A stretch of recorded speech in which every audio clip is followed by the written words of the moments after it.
Open page number 7. Growing plants from stems. Stems से हम plants कैसे ग्रो करेंगे, आइए देखते हैं.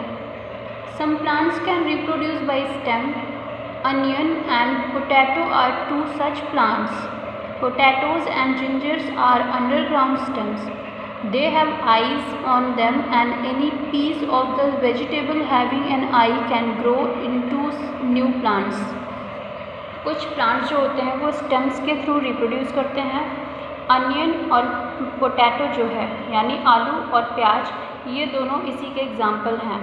पोटैटो यानी आलू, जिंजर यानी अदरक, ये दोनों वो स्टेम हैं जो कि ज़मीन के अंदर में रहते हैं, यानी हम इनके स्टेम पार्ट को ही खाते हैं. इन दोनों में ही आँखें बनी होती हैं, और जिस पार्ट में इनकी आँखें बनी होती हैं उस पीस को हम अगर मिट्टी के अंदर डाल दें तो उसमें से नया पौधा निकल आएगा. Money plant, rose, hibiscus and sugar cane are some plants which grows from stem. If we cut a stem from these plants and plant it in the soil, it will grow into a new plant. Money plant, rose, hibiscus यानी गुड़हल, sugar cane गन्ना, ये सभी plants जो हैं इनके stem को cut करके अगर हम मिट्टी में लगा दें तो उसमें से नया पौधा निकल आएगा. Growing plants from roots. अब हम देखते हैं कि जड़ों से कौन कौन से प्लांट्स होते हैं जो जड़ों से उगते हैं. Plants like sweet potatoes, carrot, radish and turnip grow into plants from roots. ऐसे प्लांट्स यानी कि स्वीट पोटैटो यानी इट इज़ शकरकंद, मूली और गाजर, और इसके साथ साथ टर्निप यानी इट इज़ शलजम. ये जो प्लांट्स होते हैं इनके रूट्स ये जो है इनके रूट पार्ट को हम खाते हैं. अगर इनके टॉप के पोर्शन को हम कट करके कहीं ज़मीन पे लगा दें तो उसमें से नया पौधा निकल आएगा. Now growing plants from leaves. अब हम देखते हैं कि कुछ जो प्लांट्स होते हैं वो पत्तियों से उगते हैं. Bryophyllum plant produce new plant from the margins of its leaves. The tiny plantlets fall off in the ground and grows as an independent plant. Bryophyllum एक ऐसा प्लांट है जो कि अपने पत्तियों के किनारों पे, उसके पत्तियों के किनारों में से नए पौधे निकलते हैं. ब्रायोफिलम के छोटे छोटे पत्तियां जब उस ज़मीन पे गिर जाती हैं तो उनमें से उनके किनारों से छोटे छोटे पौधे उगने लगते हैं. Plants like ferns grow spores. They are found on the underside of the leaves. The spores fall on the ground and grow into new plants. Ferns, mushrooms, other fungi reproduce with the help of spores. कुछ plants जैसे कि fern, इनमें spores होते हैं. ये spores पत्ती के नीचे की तरफ लगे होते हैं. जब ये स्पोर्स ज़मीन में गिर जाते हैं तो उनमें से नए पौधे उगने लगते हैं. फर्न और मशरूम जो हैं ये एक फंजाई होते हैं जो कि स्पोर्स के थ्रू रिप्रोड्यूस करते हैं. सीड डिस्पर्सल यानी कि बीजों का बिखराव. Plants can not move by themselves. If the seed simply fall and grow beneath the parent plant they would be overcrowded and there would not be enough nutrients for each plant. Plant जो है वो अपने आप से तो चल नहीं सकते हैं, लेकिन अगर जो बीज है वो अपने जो पेरेंट प्लांट यानी जो बड़ा पेड़ है उसमें से बीज निकल करके नीचे गिर जाएं, एक ही जगह पे ढेर सारे अगर गिर जाते हैं तो वहाँ पे एक साथ ढेर सारे पौधे भी निकल आएंगे, और ढेर सारे पौधे निकल आएंगे तो उन सब को बढ़ने के लिए अच्छे तरीके से खाना चाहिए होगा, न्यूट्रिएंट्स चाहिए होगा. और जब एक ही जगह पे इतनी ज़्यादा आबादी हो जाएगी तो फिर उन्हें प्रॉपर न्यूट्रिएंट्स नहीं मिलेगा. So it is important that the seeds are dispersed over a wide area where they get enough sunlight, air, water and space to grow. Scattering of seeds away from the mother plant is called seed dispersal.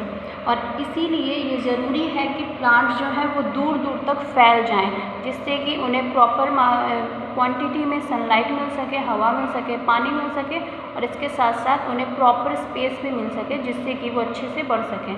और इन्हीं जो बीजों का बिखराव होता है इसी को सीड डिस्पर्सल बोलते हैं। ये सीड डिस्पर्सल कहाँ से कहाँ तक होता है? उसके मदर प्लांट से दूर कहीं भी हो सकता है seed dispersal. How are seeds dispersed? तो ये क्वेश्चन बनता है कि सीड्स कैसे डिस्पर्स करते हैं। Seeds have special features which help them to disperse. Seeds में कुछ ऐसे स्पेशल गुण होते हैं जिनसे कि वो डिस्पर्स हो पाते हैं। Also there are some other factors which help them to disperse. इसके साथ साथ कुछ और भी चीज़ें हैं जो कि उन्हें डिस्पर्स यानी बिखरने में मदद करती हैं। These factors can be wind, water, animals, human beings, etc. और ये फैक्टर्स क्या क्या हो सकते हैं? हवा हो सकता है, पानी, जानवर, इंसान और भी बहुत सारी चीज़ें। These are called dispersal agents और इन्हें ये जो बीज को डिस्पर्स होने में मदद करते हैं इन्हें डिस्पर्सल एजेंट्स बोला जाता है। अब डिस्पर्सल बाय विंड, अब यहाँ पर हम देखते हैं कि विंड के थ्रू कैसे बीज जो हैं वो डिस्पर्स होती हैं।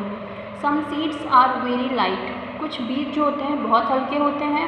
The seeds of orchid are almost as fine as dust, these are carried to a new place by the wind. जो ऑर्चिड एक पौधा होता है उसके बीज इतने महीन और इतने हल्के होते हैं जैसे कि धूल, तो इनके बीज जो है वो हवा के द्वारा एक जगह से दूसरी जगह तक फैला दिए जाते हैं, उड़ जाते हैं। Many seeds like dandelion and cotton have fairy growth which act like little parachute and carry the seed far away from the parent plant. कुछ सीड्स जैसे कि डैंडेलियन और कॉटन के ये थोड़े भारी और हेयरी टाइप के मतलब बाल वाले होते हैं जो कि पैराशूट की तरह काम करते हैं। ये भी बीज को एक जगह से दूसरी जगह तक मतलब पेरेंट प्लांट से उठा करके उसे दूसरी जगह तक फैला देते हैं। नाउ डिस्पर्सल बाय वाटर, पानी से बीजों का डिस्पर्सल कैसे होता है, ये कैसे फैलते हैं एक जगह से दूसरी जगह तक, आइए देखते हैं। Fruits which can float such as those of the lotus and the coconut are carried by water. वो फल जो पानी में तैरते हैं जैसे कि लोटस और कोकोनट। कोकोनट क्यों? क्योंकि कोकोनट ज़्यादातर समुद्र के किनारे पाए जाते हैं, तो जब ये नीचे गिर जाते हैं तो समुद्र की लहरों के द्वारा एक जगह से दूसरी जगह तक बहा लिए जाते हैं। The lotus has spongy light fruit which helps it to float away from the mother plant. Lotus जो होता है इसका फूल जो फ्रूट होता है वो काफ़ी स्पॉन्ज जैसा होता है जिससे कि वो तैरता रहता है और अपनी मदर प्लांट से एक जगह से दूसरी जगह तक पानी के द्वारा बहा लिया जाता है। The thick fibrous coat of the coconut help it to be carried away. इसी तरीके से कोकोनट का जो मोटा थिक उसका कोट होता है, उसकी जो खाल होती है वो उसे एक जगह से दूसरी जगह तक बहने में मदद करता है। Coconut can travel for thousands of kilometers across seas and oceans without decaying. When it reaches the shore, it germinates if it gets the right condition. Coconut का जो फ्रूट होता है वो हज़ारों किलोमीटर तक समुद्र और महासागरों के किनारे बिना क्षय किए मतलब बिना खराब हुए वो तैरता हुआ पहुंच जाता है, और जब वो किनारे पे पहुंच जाता है और उसे प्रॉपर अच्छी कंडीशन मिल जाती है तो वो फिर जर्मिनेट करने लग जाता है, यानी उसमें से प्लांट बाहर आ जाता है। डिस्पर्सल बाय एनिमल्स, एनिमल्स के द्वारा कैसे सीड्स डिस्पर्स होते हैं। Some plants have juicy that animals and birds like to eat. The seeds of these fruit passes into their excretion which are left in different places. These can be far away from the parent plant. Jamun, cherry and apple seeds are dispersed in this way. Human beings also eat fruits like orange, mangoes, pear and plums. The flesh is eaten and the seeds are thrown away. When the seeds get the right condition, they germinate. Some fruits like tiger claw, dhatura and burdock have seeds with hooks. These catches on the fur of animals and are carried away. कुछ कुछ plants के जो fruit होते हैं वो काफ़ी juicy होते हैं, जिन्हें जानवर और पक्षी दोनों खाना पसंद करते हैं। तो जब वे इन फ्रूट्स को खाते हैं तो उनके अंदर इनके बीज भी चले जाते हैं, और बीज जब अंदर चले जाते हैं तो जब वो एक्सक्रीट करते हैं, यानी जब वो मल त्याग करते हैं और वो अलग अलग जगह पे ऐसा करते हैं, तो वो उनके एक्सक्रीशन के थ्रू बाहर आ जाते हैं और अलग अलग जगह पे फैल जाते हैं। इसी तरीके से ह्यूमन बींग्स भी हैं जो कि बहुत सारे फलों को खाते हैं। वो उनके फ्लैश को तो खा जाते हैं, मतलब जो गूदा वाला पार्ट होता है वो तो खा जाते हैं, लेकिन बीज जो होता है वो उसे फेंक देते हैं। जब बीज बाहर मिट्टी में पहुंच जाता है और उसे अच्छी कंडीशन मिल जाती है उगने के लिए, तो उसमें से जो है वो प्लांट्स निकल आते हैं। और कुछ फ्रूट्स जैसे कि टाइगर क्लॉ, धतूरा हैं, ये बहुत ही, इनकी सीड्स जो हैं वो बहुत हल्की होती हैं, हुक जैसी होती हैं। तो जब एनिमल्स इनके पास आते हैं तो वो फट करके उनके फेदर में, उनके फर में चिपक जाते हैं, और जहाँ जहाँ जानवर जाते हैं वो वहाँ गिर करके फिर से रिप्रोड्यूस हो जाते हैं। Dispersal by explosion. Some fruits like the ladyfinger, balsam and peas explode or burst open with great force, scattering the seeds away from the mother plant. Explosion यानी फटने से कुछ बीज जो है वो जर्मिनेट करते हैं। इसके एग्जाम्पल क्या क्या हैं? लेडी फिंगर, बालसम और मटर, ये सारे जो होते हैं वो जब बड़े हो जाते हैं तो उनकी फलियाँ जो हैं वो फट जाती हैं। जब फट जाती हैं तो उनके बीज एक जगह से दूसरी जगह तक फैल जाते हैं। Growing plants, agriculture. अब एग्रीकल्चर के थ्रू प्लांट्स कैसे ग्रो किए जाते हैं? Different types of vegetables, fruit, cereals, grains and pulses are grown by farmers in different seasons.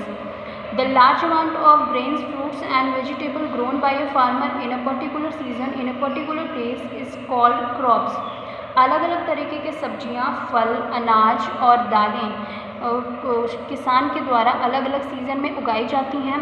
जब बड़ी मात्रा में कोई भी अनाज, फल या सब्जियां किसान के द्वारा उगाई जाती हैं एक पर्टिकुलर प्लेस पे, तो उन्हें हम क्रॉप बोलते हैं।